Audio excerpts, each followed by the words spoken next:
துணி மோல்டிங் நம்ம பக்கம் இருக்கிற மாதிரி ரெட்டையாக இப்படி மடிச்சுக்கணும்.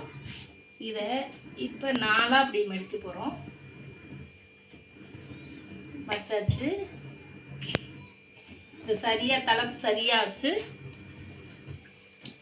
அரைஞ்சி மடித்து தைக்கிறதுக்காண்டி வைக்க போகிறோம். இது டபுள் துணி போட்டு தைக்க போகிறோம். அதனால் இப்போ ப்ளவுஸோட வலதுகை பின்புறம் முதுகு சைடு ப்ளவுஸோட வலதுகை முதுகு புறம் தான் அளவு வைக்கணும். முதுகு புறம் இருக்கிற கை வச்சு தான் அளவு வைக்கணும் எப்போதுமே. இப்படி வச்சுருவோங்க. இந்த கோட்டில் இது காட்டு இப்படி வச்சுருவோங்க. இந்த கோட்டில் வச்சு இதை கரெக்டாக பண்ணிக்கணும்.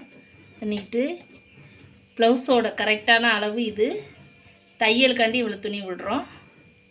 அப்போ இந்த கை இப்படி வச்சுக்கிட்டு இங்கே ஒரு குறி போட்டுருணும்.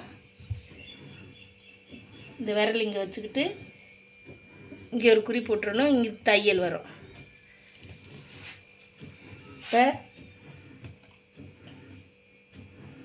நம்ம ஃபுல் கை வெட்டியாச்சு பண்ணியாச்சுங்க. நம்ம ஃபுல் கை இப்போ கட் பண்ண போகிறோம். கட் பண்ணியாச்சு.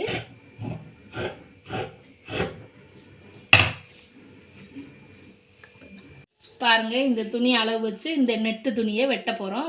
இது நெட்டு தாங்க போட்டு வெட்ட போகிறோம். அதுக்கு இதை இப்போ டபுளாக மோல்டிங் பண்ணிக்கிட்டாச்சு. மோல்டிங் பக்கம் நம்ம பக்கம் இருக்குது. டபுளாக இதை 4ஆக மடிச்சிடணும். மடிச்சுட்டு இதில் டிசைன் எதுவும் கிடையாதுங்க.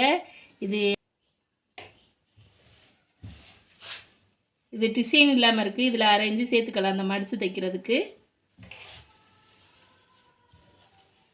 இப்போ இதை இப்படியே போட்டு வெட்டிடலாங்க.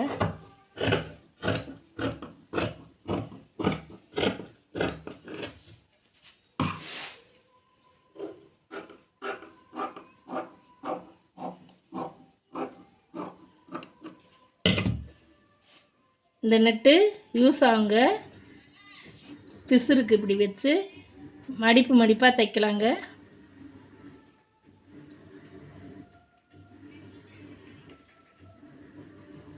கை கீழே